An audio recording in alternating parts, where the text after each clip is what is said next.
생각 나눔. 네 번째 불연속과 성경에서 말하는 인간의 가치. 두 번째, 불연속에 대한 다른 생각들. 첫 번째 불연속에서는 지동설로 인해 인간이 세상의 중심에 있다는 생각이 타격을 받게 되었다고 했습니다. 그리고 성경에 대한 잘못된 인식을 풀고 성경과 과학이 상호 보완적인 위치에 있을 수 있다는 것을 보았습니다. 두 번째 불연속에서는 다윈의 진화론이 발표됨에 따라 인간이 동물의 한 종에서 진화한 존재일 뿐이라고 말하고 있습니다. 이것은 다윈이 의도한 것은 아닐지라도 창조주 하나님이 인간을 창조했다는 내용과 배치되어 또다시 과학과 성경이 대립 구도에 있게 만드는 것이 되었습니다. 실제로 미국의 어느 학교에서는 과학 시간에 진화론을 가르치지 않는 곳도 있다고 들었습니다. 사실 로마 시대 가톨릭 성인 중에 한 명인 아우구스티누스는 동물이 진화하는 것에 대해 긍정적으로 바라보았습니다. 저도 진화를 인정합니다. 인류도 진화했습니다. 요즘은 화석을 통해 DNA 분석으로 인류의 조상이 살았던 지역까지 밝혀내고 있는데 어떻게 진화가 실제로 이루어진 것이 아니라고 말할 수 있습니까? 다만 원숭이에서 인류로 진화되었다는 생각은 오류가 있습니다. 인류는 처음부터 인류의 조상이 따로 있었으며 원숭이가 인류의 조상이 아닙니다. 다시 말하면 각 종별로 각각 창조되었고 거기서부터 진화가 진행된 것입니다. 창조도 진화도 모두 맞는 말입니다. 다윈의 진화론도 모두 맞는 것은 아니고 오류는 수정되어야 합니다. 여기서 다른 관점인 성경적 의미를 생각해 보겠습니다. 성경에는 인간이 영과 혼과 육으로 되어 있다고 나옵니다. 인간과 원숭이가 다른 것은 영의 존재입니다. 원숭이가 인간으로 진화되려면 영이 없다가 생겨나야 하는데 그런 진화는 있을 수가 없기 때문이죠. 제러드 다이아몬드는 제3의 침팬지라는 책에서 인간과 침팬지의 유전자는 1.6%밖에 차이가 안 난다고 하면서 다윈의 진화론을 지지합니다. 육적인 차원에서만 보면 그렇게 이해할 수도 있습니다. 하지만 인간은 근본적인 차이가 있습니다. 인간에게 영이 존재하는 이유는 창조주 하나님과 교통하고 대화하기 위한 것입니다.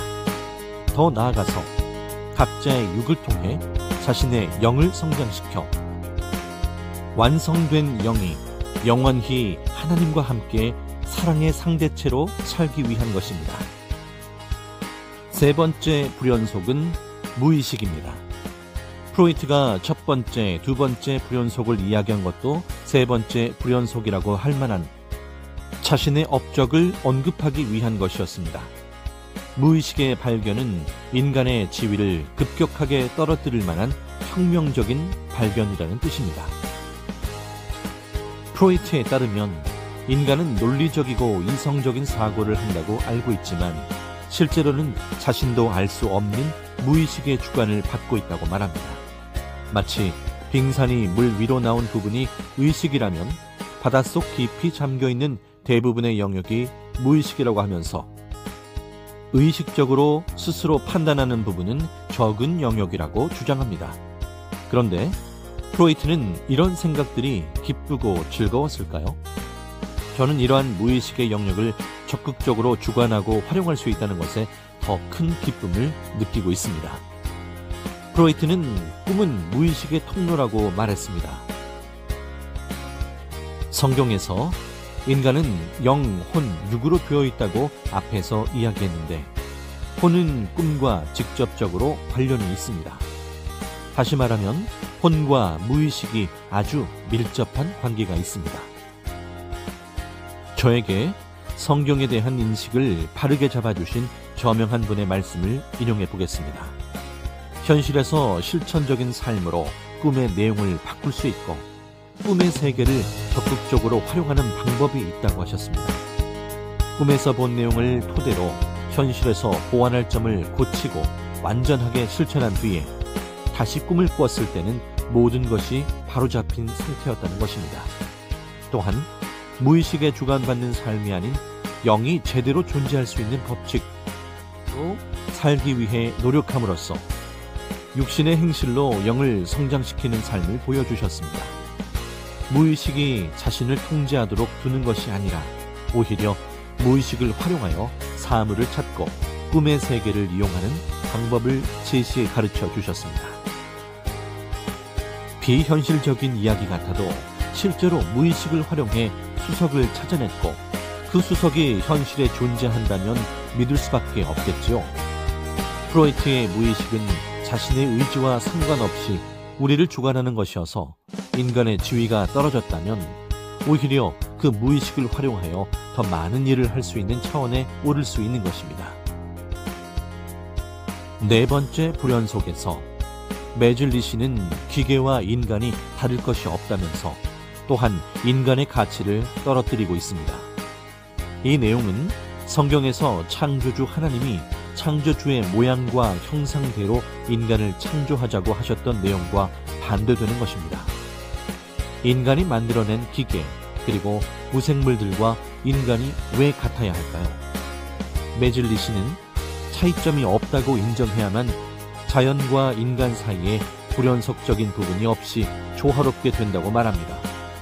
자연 만물과 조화롭기 위해서 인간의 근본 속성을 바꿀 수 있을까요?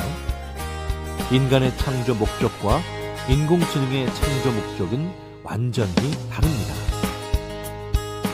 인공지능의 창조 목적은 인류 파괴가 아니라 도구로서의 역할입니다. 인간의 창조 목적은 창조주 하나님과 대화하고 소통하는 것이지요. 더 나아가 사랑의 상대체가 되어 영원히 함께 사랑하며 사는 것입니다. 다만 네 가지 불연속을 통해서도 또다시 생각해 볼 수 있는 것은 평면적으로 바라보면 생기게 되는 오류입니다. 보이는 것, 보여지는 것, 당장 확인되는 것만 인정하는 것이 지금까지의 과학 탐구 방법이었습니다. 받아들이기 힘든 것들은 모두 초과학으로 배척되었습니다. 하지만 과학의 역사를 잘 살펴보면 초과학으로 배척되었던 것이 결국은 기술 발달과 함께 당연한 과학의 영역으로 들어오게 되는 것을 항상 봐왔습니다. 과학에서도 항상 새로운 것은 배척당해왔죠. 비판적인 사고는 나쁜 것이 아닙니다. 하지만 1차원적인 평면적인 사고로 통찰력을 잃고 네 가지 불연속을 주장하면서 인간의 가치를 오히려 떨어뜨리고 자신의 가능성을 잘라낸다면 인류는 도약의 기회를 잃게 됩니다. 다시 한번 말하지만 과학과 성경은 상호 보완적인 관계입니다. 서로 영감을 줄 수 있는 관계입니다. 영적인 현상에 대해서 과학이 아직 설명할 수 없고 무의식의 영역을 활용한다는 것에 대해서도 과학에서 아직 실험적으로 다룰 수 없는 부분입니다. 그렇게 본다면 아인슈타인과 양자역학의 싸움을 예로 들어볼 수 있습니다. 아인슈타인은 양자 얽힘 현상에 대해서 유령 같은 원격 작용이라고 하고 ERP 패러독스 같은 것을 만들어서 양자역학을 철저하게 공격했습니다. 양자역학은 아직 완전하게 설명이 되지 않습니다. 양자역학을 완전하게 이해하는 사람도 드물다고 합니다. 그런데 그렇게 설명도 안 되고 이해도 안 되는 물리학 이론을 이용해서 컴퓨터를 만들고 수많은 편리한 기기들을 만들어내고 있습니다. 양자역학이 적용되지 않은 영역이 거의 없을 정도입니다. 이처럼 완전히 과학적으로 이해되지 않는다고 해서 영적인 현상들과 무의식을 활용하는 방식에 대해서 배척하고 멀리하면 할수록 인류는 더 높은 차원으로 발전할 기회를 잃게 됩니다. 여러분은 어떤 선택을 할 것인가요? 아직 과학적 실험으로 설명되지 않았지만 곧 가까운 미래에 밝혀질 현상들을 자신의 것으로 만들어 자신의 차원을 높이고 새로운 모습으로 올라갈 것인가요? 아니면 과학의 역사가 말하듯이 배척하면서 제자리에 머물러 있을 것인가요? 선택은 여러분의 자유입니다.